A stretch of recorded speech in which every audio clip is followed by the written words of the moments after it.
Tension erupts on Delancey Street. Catherine Doyle, the most powerful female billionaire in Philadelphia, stands face to face with Andre Williams, the garbage collector who managed to do what she, with all her wealth and influence, could not: make her daughter feel safe. "Who do you think you are?" Catherine snapped, her breath trembling with fury. "You think you understand my daughter better than I do?"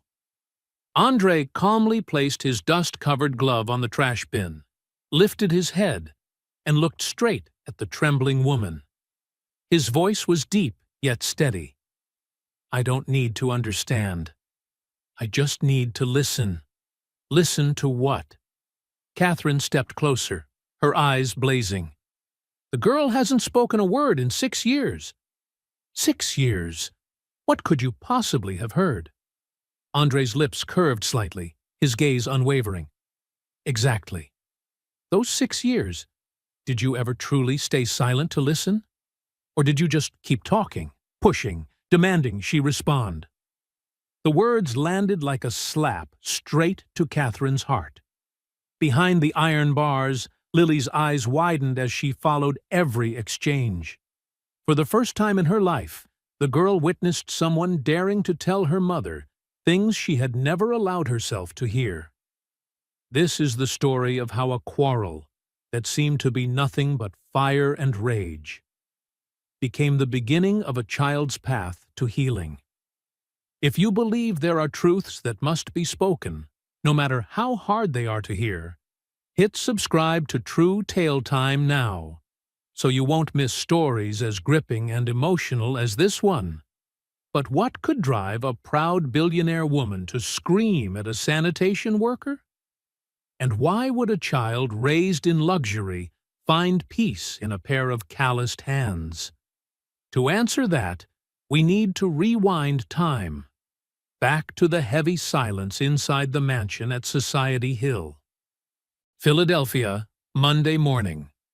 Two completely different lives begin a new day, unaware that in just a few days, fate would force them to cross paths in a way no one could have imagined.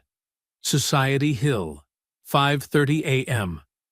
Catherine Doyle woke before the alarm rang. Not because she wanted to, but because her sleep was always haunted by the same nightmare: her daughter calling "Mommy" in a sweet voice. And then, upon opening her eyes, the cruel reality would crash down. 6 years had passed, and she had never once heard that voice. Lying on the king-size bed, Catherine gazed out the third-floor window. Outside, Society Hill was waking up. The red brick houses from the 18th century stood in neat rows like old soldiers, silently guarding the secrets of the past. "Damn it," Catherine muttered, eyes glued to her phone. 47 emails had arrived since just 11 p.m. the night before.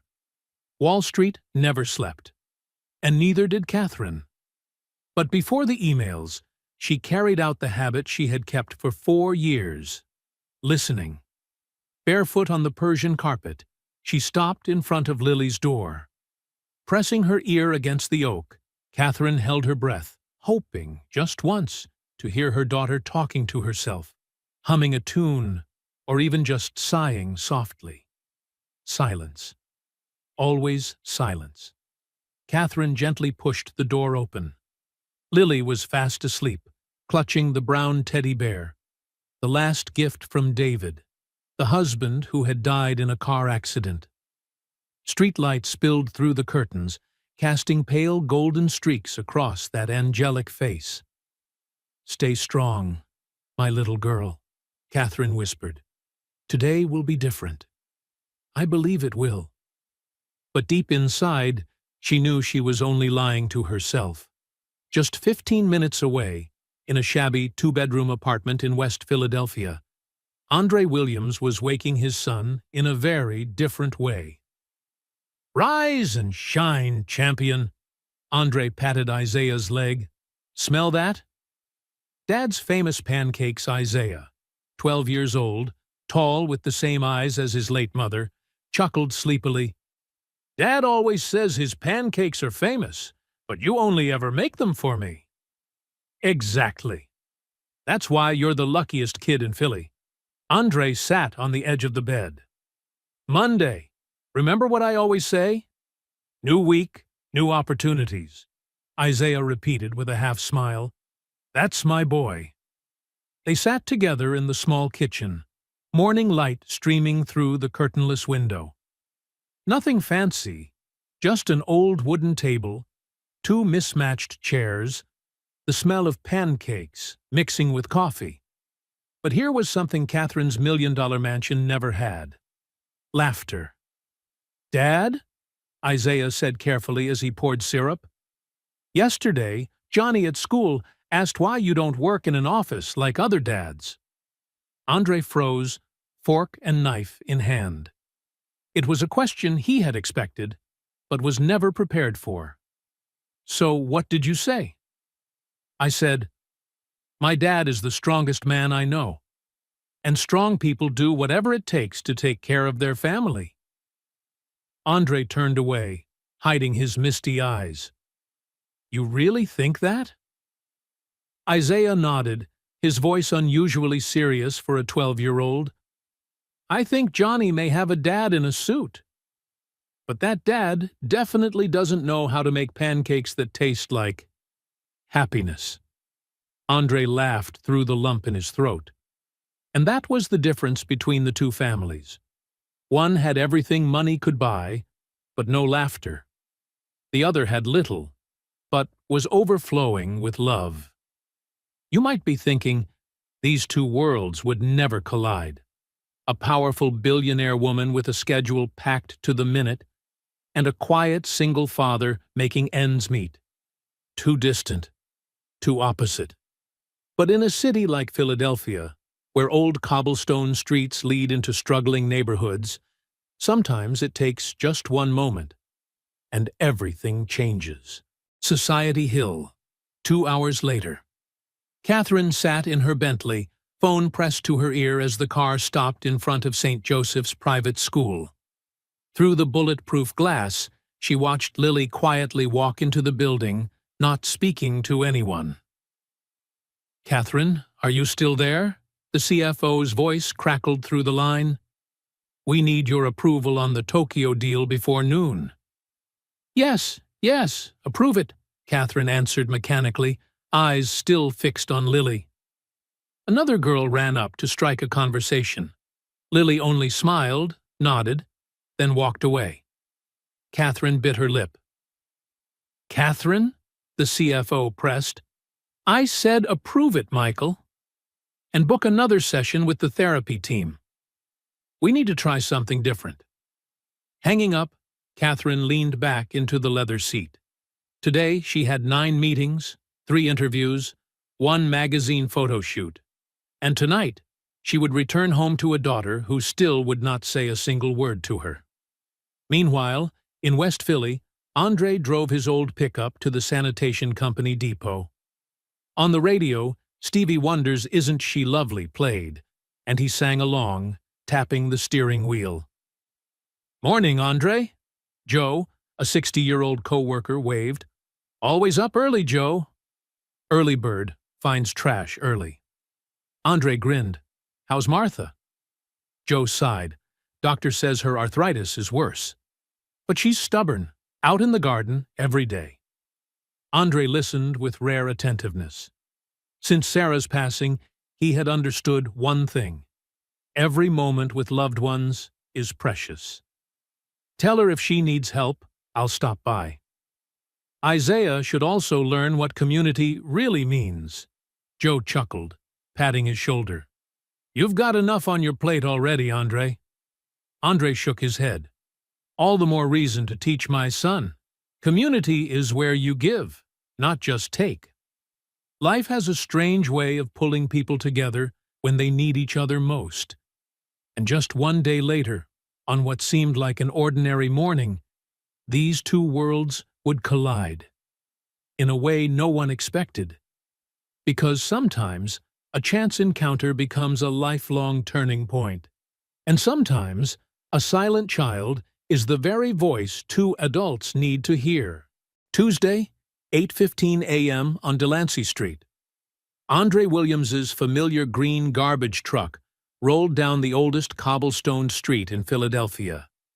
This wasn't his favorite route, not because of the heavy work, but because it always felt like he had wandered into a world that wasn't his. Society Hill, Andre muttered, his eyes sweeping over the million-dollar mansions lined up like fortresses. A place where people have everything, except time for each other.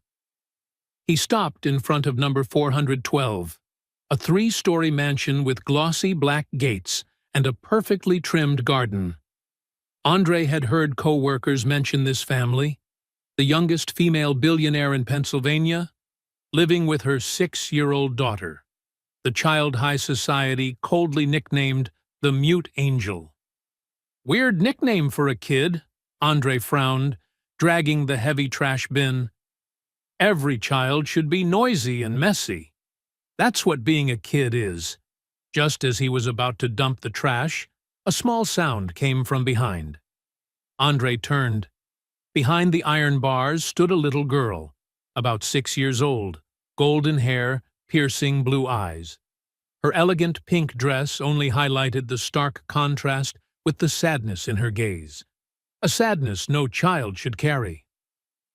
"Hello, little princess." Andre set the trash bin down, crouching to her eye level. "Were you talking to me?" Lily nodded, her tiny finger pointing at the pile of garbage. Andre followed her gesture. Among the plastic bags and boxes, a brown teddy bear lay crushed. "Oh, no. Is that your bear?" Lily nodded hard, her eyes brimming with tears. "Don't cry. I'll get it back." Andre carefully picked up the bear, brushed the dust off, and held it like a treasure. "What's his name?"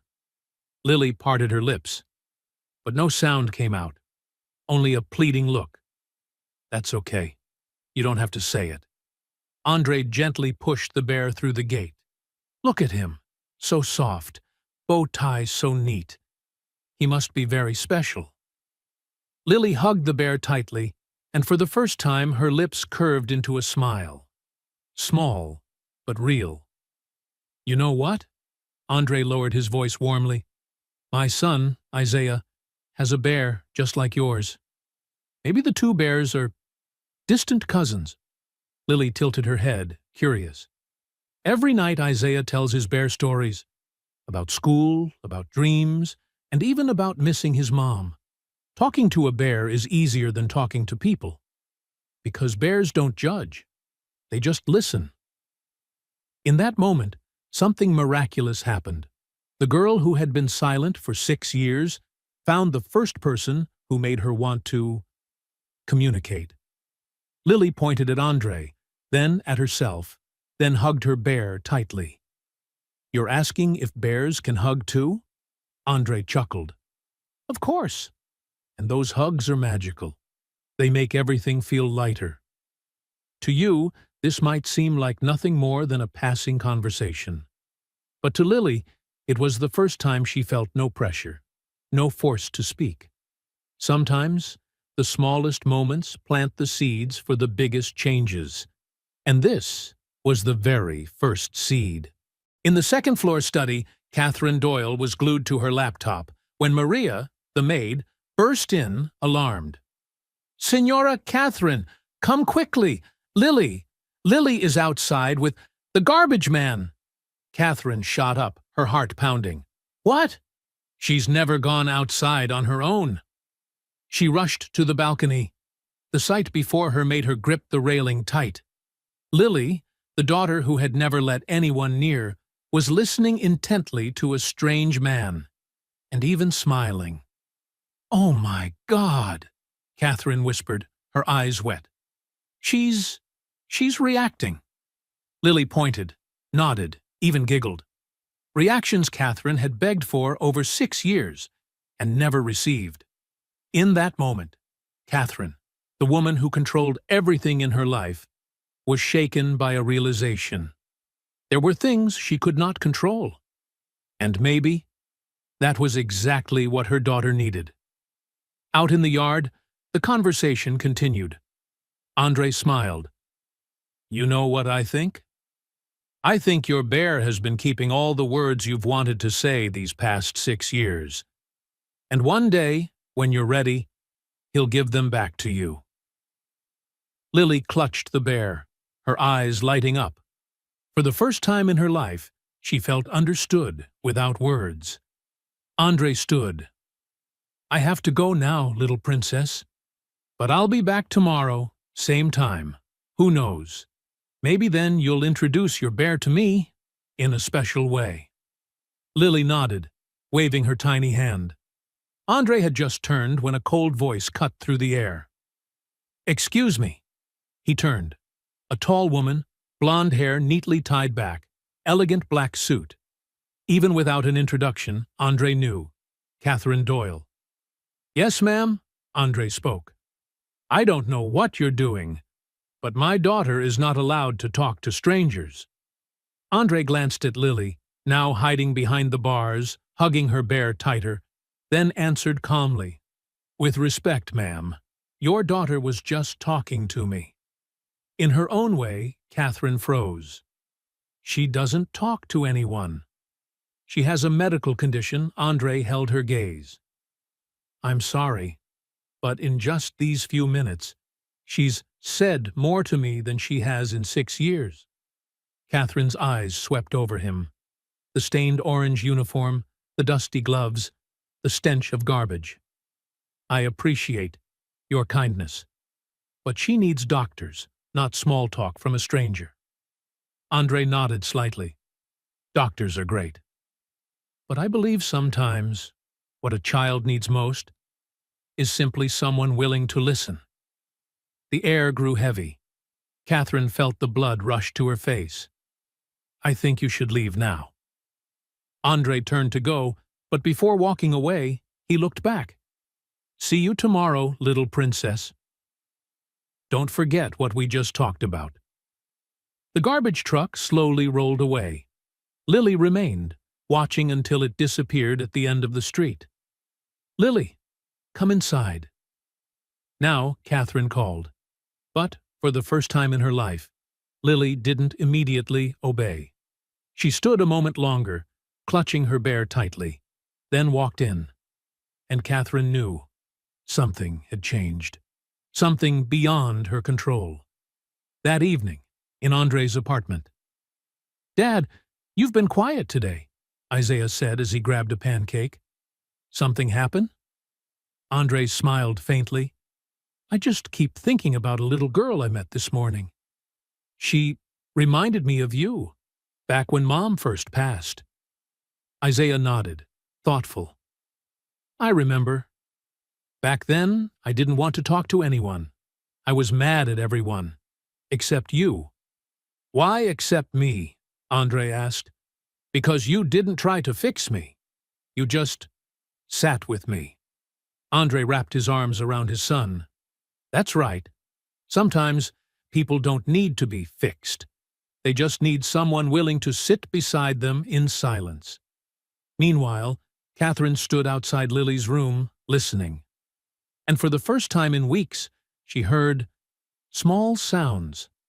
Not clear words, just whispers to her teddy bear, but unmistakably Lily. Tears streamed down. Catherine leaned against the wall. 5 minutes? 5 minutes with that man? Did what I couldn't do in 6 years? The answer, though she wasn't ready to admit, was undeniable.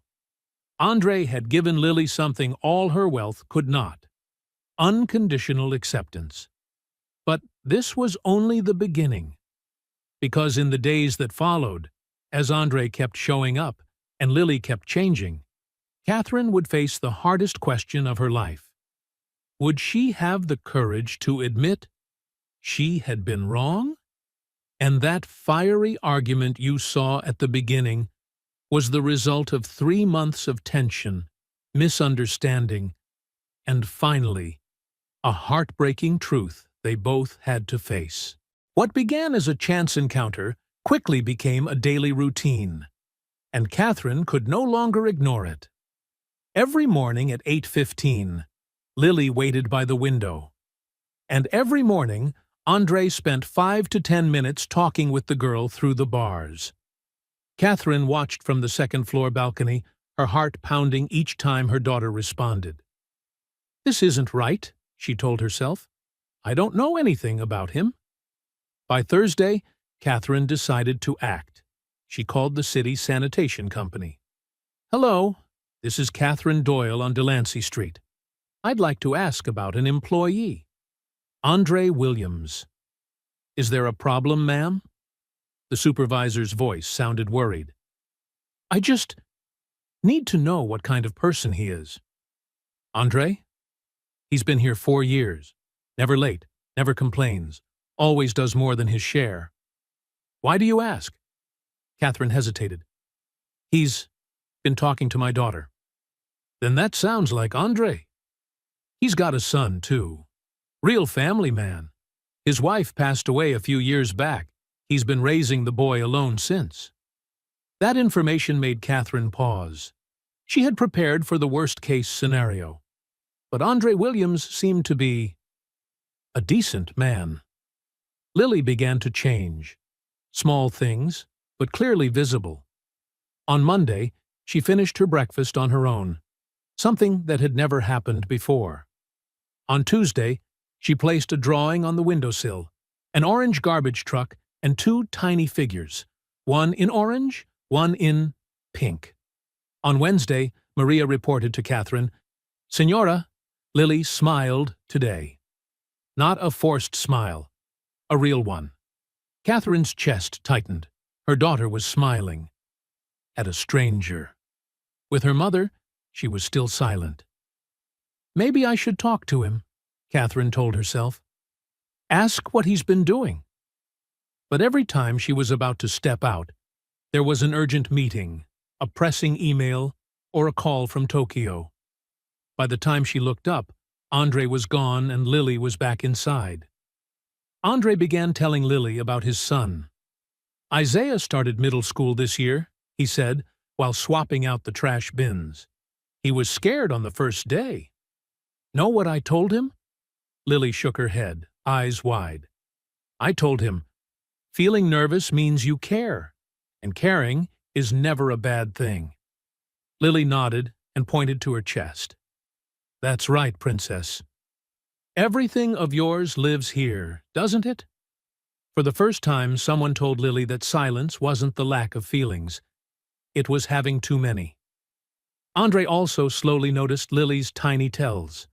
She hugged her teddy when sad, pointed to the sky when happy, and always looked west whenever he left, the direction where her father had died on his way home. "You miss your dad, don't you?" Andre asked softly one day. Lily nodded, eyes reddening.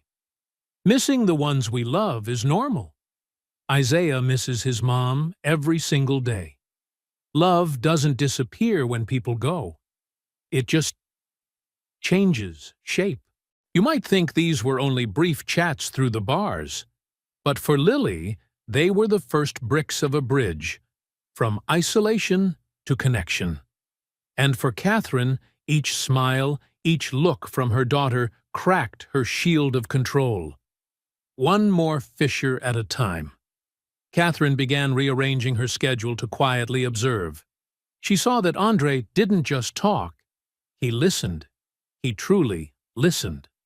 Lily pointed at a bird. Andre talked about birds. She pointed at clouds. He described their shapes. She pointed at her chest.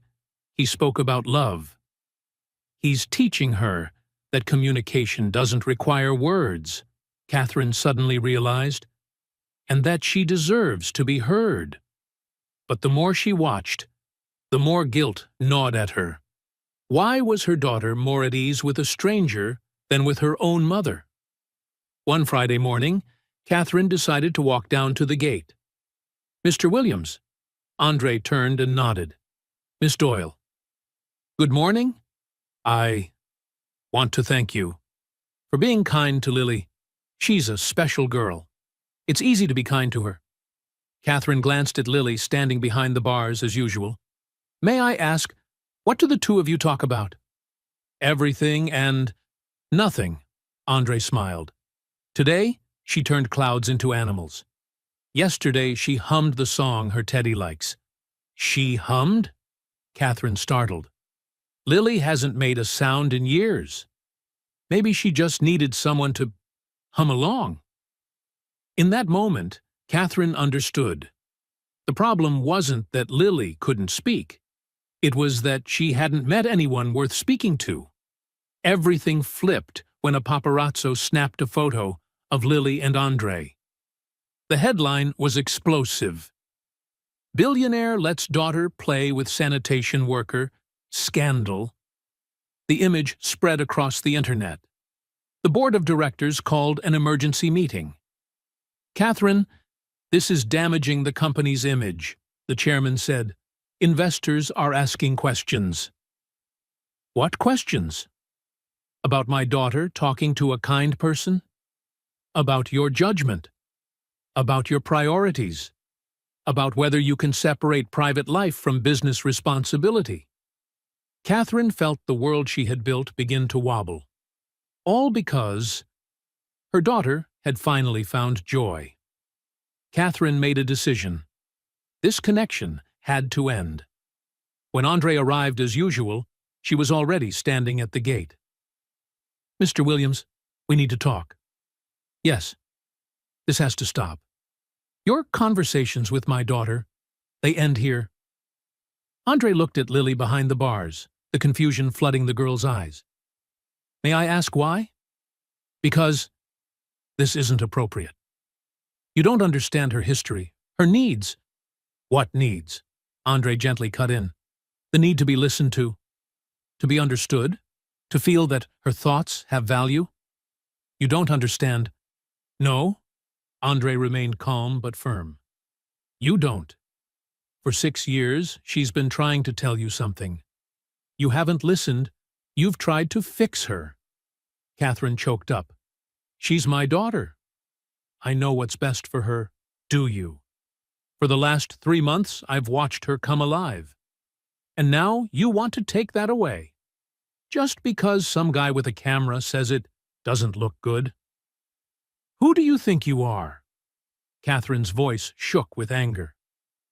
"You think you understand my daughter better than I do?" Andre set his dirty gloves on the trash bin and looked straight into the eyes of the tightly wound woman. "I don't need to understand. I just need to listen." "Listen to what?" Catherine stepped closer. "My daughter doesn't speak. 6 years without a word." "Exactly." Andre stayed composed. "And in those 6 years, have you ever truly been silent enough to hear her? Or have you just kept talking, hoping she would answer?" Catherine felt as if she'd been punched in the gut. Behind the bars, Lily stared, unblinking. For the first time in her life, someone was telling her mother what her mother needed to hear. "She doesn't need to be fixed," Andre continued. "She needs to be accepted. She needs someone who can sit with her in silence without feeling threatened. She needs—" "That's enough," Catherine snapped. "You have no right to tell me about my child." "Then what right do you have? To keep your child from being happy?" The question struck Catherine like a blow. For the first time, she faced the truth. For 6 years, she had tried to change her daughter instead of receiving her. And just then, something no one expected happened. Just then, a small sound came from behind the iron bars, cutting both of them off. Tap, tap, tap. Lily was tapping her finger lightly against the gate. Something she had never done before. When Andre and Catherine turned, the little girl pointed at Andre, then at Catherine, then placed her hand over her chest. "She's saying something," Andre whispered. Lily repeated the gesture, this time more clearly. Pointed at Andre, pointed at Catherine, then pressed both hands against her tiny heart. Catherine's voice broke. She's saying she cares about both of us. That moment was like a blade slicing through the heavy curtain between the two adults. For 3 months, Catherine had never admitted she was wrong. Andre had never backed down, and Lily had remained silent between their clash. Yet it was this child, the one with the least voice, who shattered the cycle with 3 simple motions. And sometimes, that is all it takes for 2 adults to realize. They've been so busy arguing, they forgot to listen. Lily stepped closer, her eyes glistening. She mouthed something. Catherine dropped to her knees, eye level with her. "My love, Mommy's listening. I promise I'll listen." Andre knelt beside her, his voice steady and warm. "Take your time, Princess. No pressure. We're here with you." And then, like a breeze stirring the leaves, a tiny voice broke the silence. "Sad." The world froze. Catherine pressed her hand against her chest, her heart nearly stopping. What did you just say?" "Sad," Lily repeated, louder, tears falling. "Mommy's sad." "Lily's sad." Catherine burst into tears. "Yes, sweetheart. Mommy is sad. Mommy has been sad for a long time." "Why?" The second word escaped, trembling yet strong. Catherine glanced at Andre, then back at her child. This was the moment she had waited 6 years for, and the moment she feared most, because to answer, she had to be honest with herself. "Because," Catherine's voice shook, "because I don't know how to be a good mother without your father." Lily reached her small hand through the bars, touching her mother's cheek. "Mommy, good Mommy." Catherine clutched her daughter's hand, kissing the tiny palm. "No, sweetheart. Mommy was wrong. I tried to fix you, only because I didn't know how to fix myself." Andre watched, his heart breaking. He knew this was a moment that belonged only to mother and daughter. But then Lily turned to him and spoke her third word. "Friend." Andre smiled. "That's right, Princess. I'm your friend. Mommy." "Friend too?" Andre hesitated, then gently. "That's for your mommy to decide." Catherine rose, wiping her tears. She looked at the man she had once seen as a threat, now realizing he was the one who had brought her daughter back to life. "Mr. Williams, Andre, I owe you an apology." "No need." "Yes."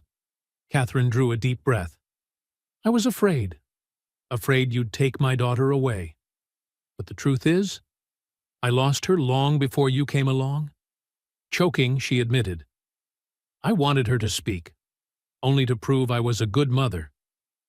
But you made her feel heard without a single word." Andre nodded. "Maybe I only recognized it because I've been there. When Isaiah lost his mom, he went silent too. I tried everything, doctors, therapy, toys.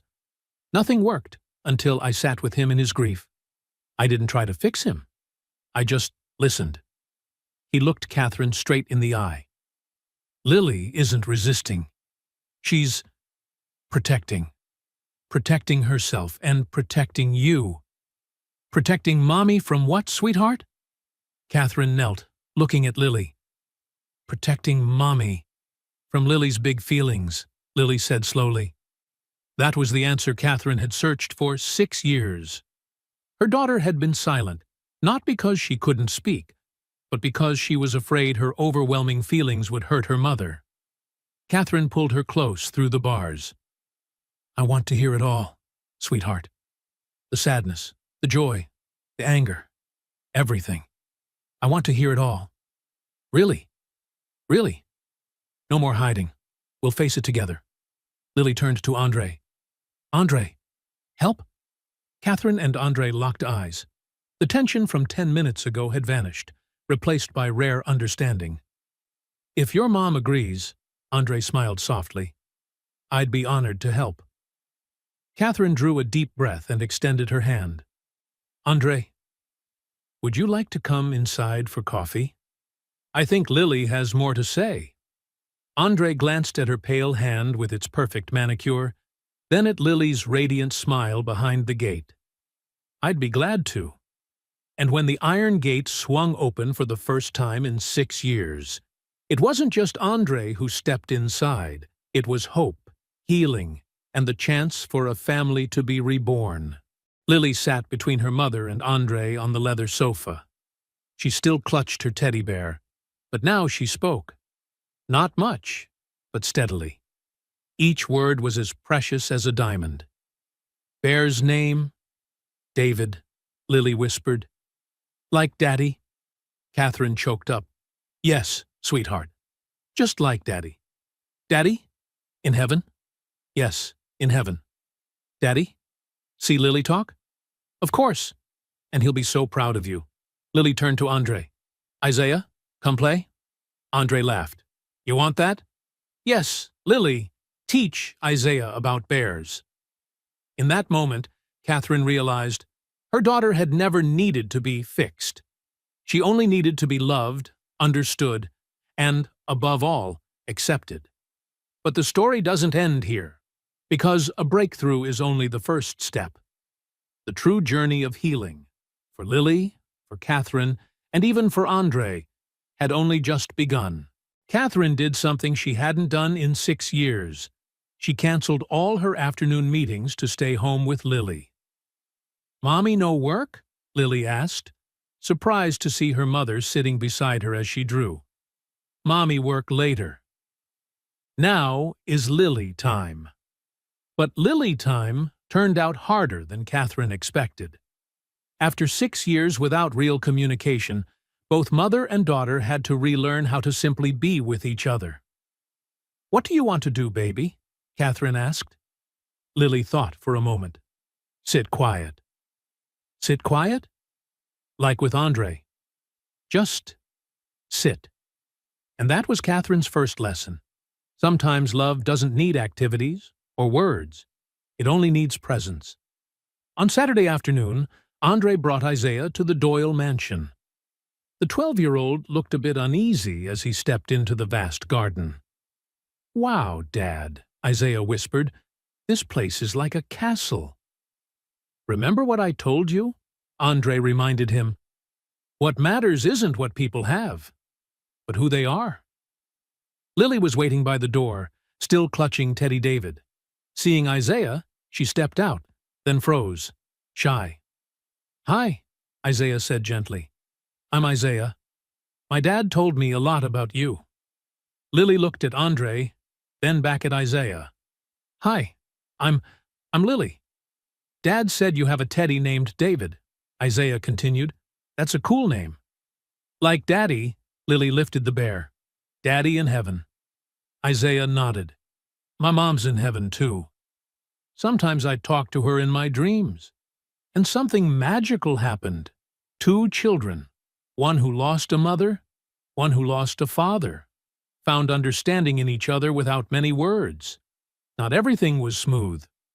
Lily spoke more, but also began to express feelings she had hidden for 6 years. One night, she grew angry because Catherine had to work late. "Mommy lied," Lily cried. "Mommy say no more work." "Baby, sometimes Mommy must work. But Mommy will be home soon." "No! Daddy say be back soon. Daddy never come back." In that moment, Catherine understood. Lily wasn't just afraid of speaking. She was afraid of trusting. Catherine knelt down, hugging her daughter. "You're right. Daddy promised to come back, but he couldn't. Mommy is different. Mommy will always come back. Promise." "I promise. And if you're worried, you can call Andre. He'll stay with you until Mommy returns." Catherine began inviting Andre and Isaiah for weekly dinners. Those meals quickly became the most precious moments for both families. But it wasn't always easy. Sometimes Isaiah felt jealous about sharing his dad. Sometimes Lily grew upset because Isaiah spoke freely with Andre. Sometimes Catherine and Andre clashed over parenting styles. "This is harder than I thought," Catherine admitted one night after the kids were asleep. Good things usually are, Andre smiled. But look at them. See how far they've come. And Catherine learned this. Family isn't perfection. Family is choosing to stay together, even through the hard parts. Catherine woke at 6:30, not because of work, but because of laughter from the kitchen. She came downstairs to find Andre teaching Lily and Isaiah how to make pancakes. "Mommy!" Lily ran to hug her. "Andre, teach me cook!" Catherine looked at Andre, who smiled. "Hope you don't mind." Isaiah wanted to share the Williams' famous pancake recipe. "I don't mind at all." In that moment, Catherine realized life could be different. Not the flawless one she had tried to build, but the beautiful chaos of a real family. "Lily!" Catherine called as she watched her daughter playing with Isaiah in the garden. "Come here, sweetie." Lily ran over, no longer shy or fearful. "Yes, Mommy?" "Mommy just wants to say, I'm proud of you. Not because you talk more, but because you are being yourself." Lily thought for a moment. "Mommy different too." "How am I different?" "Mommy, listen now." Before, Mommy talk. Now, Mommy listen. The truth was undeniable. Catherine had learned the greatest lesson of her life. Sometimes the best kind of love is the silence of listening. One late autumn afternoon, Catherine stood at the window watching Andre teach Lily and Isaiah to rake fallen leaves. The three of them laughed together in the crisp air. Maria came near. "Señora, you look happy." "I am," Catherine smiled. "For the first time in years, I am truly happy." "Mr. Andre? He's a good man." "Yes, he is." "You think maybe someday?" Catherine looked at Maria, then back outside. "I don't know what the future holds, Maria. But I do know this. Whatever it is, we are building something beautiful." In the yard, Lily ran inside, arms full of golden leaves. "Mommy! Look! Isaiah, teach me make-leaf crown." Catherine knelt down as Lily placed the crown on her head. "It's beautiful, baby." "Like family," Lily said seriously. "Different pieces, but beautiful together." Catherine hugged her daughter, glancing over her shoulder to see Andre and Isaiah walking up. "Yes, sweetheart. Beautiful together." They didn't know what the future would bring. They didn't know if Catherine and Andre would ever become a couple. They didn't know how big the next challenges might be. But they knew one thing. They had learned how to love without control, to listen without fixing, to be together without perfection. And perhaps that is the most important thing a family can have. Life rarely closes with an absolute ending, but sometimes new beginnings are more beautiful than old conclusions. And sometimes family isn't where you are born. It's where you choose to belong. Catherine, Lily, Andre, and Isaiah were writing their own story, finding each other in the most unexpected moments, and learning how to become a family in their own way. Because the best things often come from the places we least expect. And sometimes, love doesn't need words. It only needs presence, listening, and acceptance. If you found meaning in this story, remember, by truly listening, we can change someone's life.